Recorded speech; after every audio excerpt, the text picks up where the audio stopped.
Apparently, the U.S. is planning a coordinated attack in Mexico.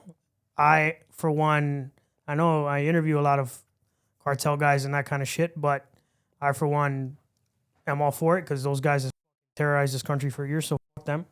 If the Mexican government isn't going to do anything about it, we should. Your thoughts on going into Mexico and tearing apart these cartels? I love the idea because I'm just, I'm just like a spectator in this game. So it's very interesting stuff. I mean, I had the privilege to live with the El Chapo of Guatemala.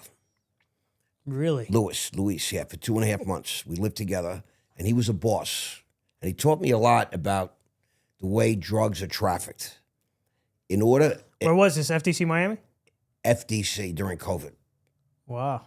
Luis came in. FTC always houses the big guys. We had gangsters. What do you mean? Because they all have court. Yeah. He surrendered 3 planes, like $100 million, and he set up the president of Guatemala and his son, and they both did time. So Luis went from a life sentence to 12 years to 7 years eventually, and also gave in about 100 people, but they all worked for him, and he paid all their legal fees. And they... he planned it. Yeah, well, he said if I didn't do that, these guys would have all got arrested, and they all would have got life. Right. I got them all great deals. And takes care of their families while they were away and all these different things. But he's in Guatemala, so if you look at the map, and he actually drew it out for me, drugs come from, let's say, Colombia, Bolivia, et cetera. They have to come past Guatemala, either by sea or by air or by land.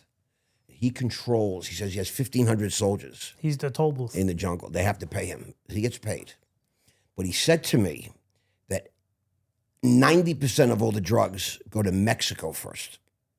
Mexico first. They go to Mexico. From Guatemala. From Colombia, Bolivia, direct. Everywhere. Oh, okay. They have to pass Guatemala one way or another. Right, they're the toll booth. Right. And they have to go past Guatemala. He gets paid, and I know a lot of details I'm not going to get into, but it's very cool. And but then they end up in southern Mexico, where Sinaloa.